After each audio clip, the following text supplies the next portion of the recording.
The moment my sister laughed and called me a jobless loser in front of my son's boss, I wanted the floor to swallow me whole. But before I could say a single word, his boss slowly set down his glass, looked straight at her, and said, "I think you've completely misunderstood who this woman is. My name is Hannah Brooks. I'm 48 years old, a widow, and the mother of the most hardworking young man I've ever known. For 3 years, people in my family whispered that I had given up on life. They thought I spent my days sitting at home while my son, Ethan, carried all the responsibility. None of them ever bothered to ask what I actually did. After my husband, Michael, died from a sudden heart attack, everything changed overnight. He'd owned a small custom furniture workshop, but without him, the business collapsed within months. I sold our delivery truck just to keep the mortgage paid for another year. I couldn't find another full-time job. At least, not one that allowed me to stay close enough to help Ethan finish high school while he was still grieving his father. So I started doing something much smaller. I restored old furniture in my garage. Neighbors would bring me broken rocking chairs, antique dressers, or dining tables that had been in their families for generations. I'd spend hours stripping old paint, repairing cracked wood, and bringing each piece back to life. The money wasn't steady. Some months I barely made enough to cover groceries. Other months were surprisingly good. But because I worked from home, my sister Lisa loved calling me unemployed. Playing with old chairs isn't a career, she'd laugh. At first I argued. Eventually I stopped. There are people who don't want the truth. They only want someone beneath them. Lisa had always needed that person to be me. She married a successful real estate agent, lived in a beautiful neighborhood, and measured everyone's worth by the size of their paycheck. Every family dinner became another opportunity to embarrass me. "So, Hannah," she'd ask loudly, "still enjoying retirement?" "I work." "Oh, please. You sand tables." Everyone laughed. Even my parents. Mom would smile awkwardly and change the subject. Dad rarely defended me. "It wouldn't hurt to get a real job," he'd say. Those words hurt more than Lisa's jokes. Because they came from my father. The only person who never judged me was Ethan. He'd come home from work every evening, kiss me on the forehead, and ask, "What did you save today?" Not, "What did you make?" Not, "Did you sell anything?" "What did you save?" He understood. To him, restoring old furniture wasn't just work. It was preserving someone's memories. He'd inherited that from Michael. After graduating college, Ethan accepted an entry-level position at one of the city's largest architecture firms. He worked harder than anyone else. Late nights. Weekend projects. Volunteering for assignments nobody wanted. Within 3 years, he'd earned the respect of nearly everyone there. One Friday evening, he came home looking unusually excited. "Mom." "What?" "Our department head is hosting a dinner at his house next Saturday." "That sounds nice." He said family members are welcome. I smiled. "I'd love to meet everyone." He hesitated. "Are you sure?" I knew exactly why he asked. Because he remembered every family gathering where Lisa humiliated me. I squeezed his hand. "I've survived worse." He smiled. "I just want them to meet the woman who raised me." Those words stayed with me all week. Saturday evening arrived. The dinner was held at a beautiful home overlooking the lake. It wasn't formal, but everyone was dressed nicely. Ethan introduced me to several coworkers. They were warm, respectful, interested in hearing about my workshop. One woman even asked if I had pictures of my restorations. For the first time in years, I didn't feel invisible.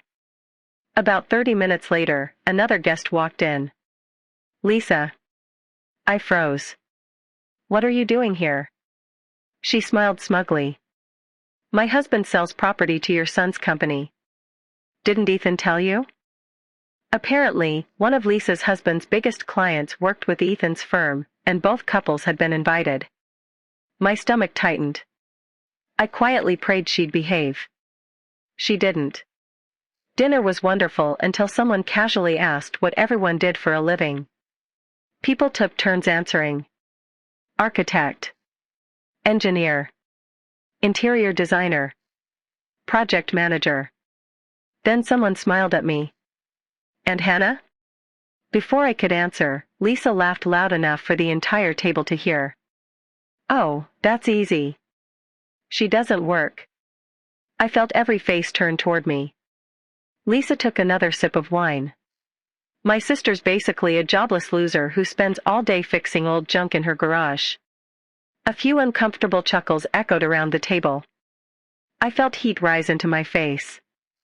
Ethan immediately spoke. Aunt Lisa. She ignored him. I keep telling her to find an actual career. Then she looked directly at Ethan. No offense, sweetheart, but you're practically supporting her. I watched my son's smile disappear. No. He said quietly. I'm not. She rolled her eyes. Oh, come on. Before Ethan could answer, a man sitting across the table slowly placed his wine glass onto the table.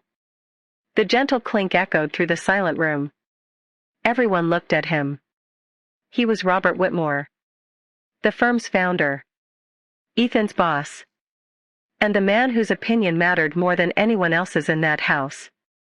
He looked at Lisa for several long seconds. Then he calmly said, I think you've completely misunderstood who this woman is. The room became so quiet that nobody even reached for their food. Lisa forced a smile. I'm just teasing. Robert didn't smile back. No. You were trying to embarrass her. He turned toward me. Hannah. I've actually been hoping to meet you. I blinked in surprise. We've never met. Not officially. He smiled warmly. But I've known your work for nearly 2 years. Every person at the table looked confused. Including me. I stared at him. My work? He nodded. That walnut conference table in our executive boardroom. Did you restore it? My heart skipped. Yes. A local designer brought it to me after a warehouse fire. He smiled. I knew it. Then he looked around the table. That table has become the centerpiece of every major meeting we've held. He paused. When clients ask where it came from, I tell them it was rescued by the finest restoration craftsperson I've ever seen. Lisa's confident smile disappeared. I could feel something much bigger was about to unfold. For several long seconds, nobody spoke. Lisa looked from Robert to me as if she were waiting for someone to laugh and admit it was all a misunderstanding. Nobody did. Robert leaned back in his chair and smiled. I didn't recognize your last name until Ethan accepted our invitation. He looked at me. I asked him if you were the same Hannah Brooks who restored our boardroom table. Ethan nodded. I told him yes. I turned to my son. You knew? He smiled sheepishly. I wanted him to meet you before I said anything. Robert chuckled. I wanted it to be a surprise. Lisa forced an awkward laugh. Well, restoring one table doesn't exactly make someone successful. Robert calmly folded his hands. It wasn't one table. My eyebrows lifted. What? He continued. The antique desk in my office. The reception counter. The conference chairs. The library shelves in my home. You restored every one of them. I stared at him. I never knew they belonged to you. That's because you never asked who the clients were. He smiled warmly. You only cared about doing the work well. The room fell silent again. My brother-in-law quietly whispered. I had no idea. Neither had I. The designer who regularly brought me restoration projects had never revealed the identities of his private clients. To me, every piece of furniture deserved the same care, whether it belonged to a schoolteacher or a CEO. Robert looked around the table. Do you know why I continued hiring Hannah? Nobody answered. Because every restoration came back better than I imagined. He looked directly at Lisa. People like Hannah don't repair furniture. They preserve history. Lisa shifted uncomfortably. I didn't mean anything by it. Robert didn't let her escape that easily. Really? You called your own sister a jobless loser. In front of her son. He paused. And you were wrong twice. Everyone stared at him. Hannah isn't jobless. And she's certainly not a loser. I felt tears burning behind my eyes. Not because he was defending me. Because someone finally saw me. Dad quietly cleared his throat. Hannah. I guess we underestimated what you do. I looked at him. 4 years. He lowered his eyes. Mom reached across the table toward me. I should have defended you. I didn't answer. Some apologies need time before they can be accepted. Then Robert surprised everyone again. Hannah. I've actually wanted to ask you something. I looked up. The architecture firm recently purchased an old historic courthouse. It's being converted into our new headquarters. I listened carefully. We've searched across 3 states for someone capable of restoring the original woodwork. He smiled. The designer who works with you refused to recommend anyone else. He said there was only one person he'd trust. My heart started racing. You mean? We'd like to offer you the project. The room gasped. Lisa nearly dropped her fork. Robert continued. It would take nearly a year. A full restoration team. And if you're willing, we'd like you to lead it.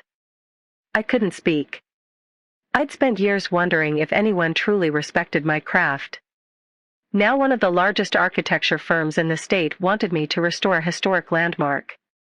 I don't know what to say. Robert smiled. You can say yes. I laughed through my tears. Then yes.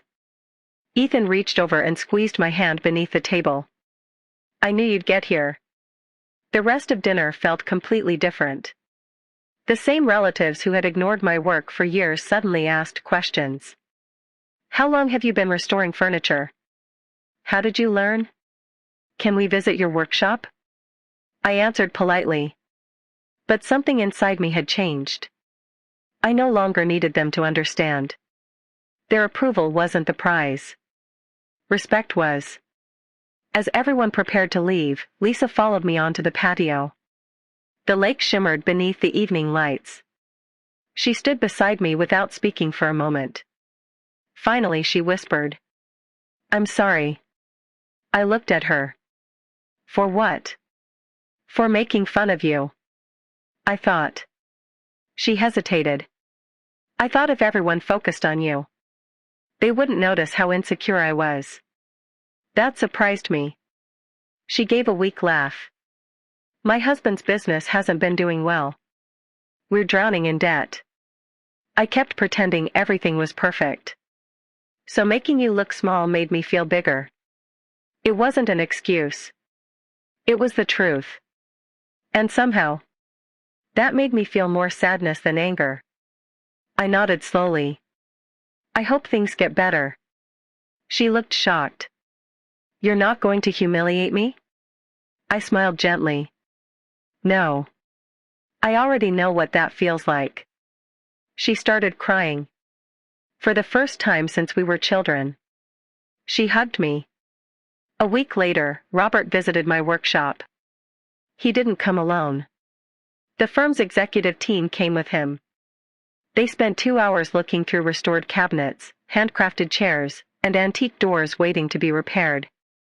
One executive quietly said, "This place feels like a museum." Robert smiled. No. It feels like someone who refused to let beautiful things disappear. That sentence stayed with me. Within 3 months, I hired 6 employees. By the end of the year, I had 12. Our workshop became one of the most respected restoration studios in the region. The historic courthouse project won a statewide preservation award. At the ceremony, reporters interviewed me. One asked, What inspired you to keep going when so many people underestimated your work? I smiled. My late husband taught me that broken things still have value. My son reminded me of that every day. And one unexpected dinner proved something I'll never forget. The reporter tilted her head. What was that? I looked toward Ethan standing proudly in the audience. The loudest people in the room aren't always the ones who know your worth. Sometimes, the person quietly watching from across the table sees your value long before your own family does. After the interview aired, my father came to the workshop alone. He walked slowly through the building, touching restored furniture with his fingertips. Finally, he stopped in front of the first rocking chair I'd ever repaired. I remember laughing when you bought this. I remember. I was wrong. I looked at him. I know.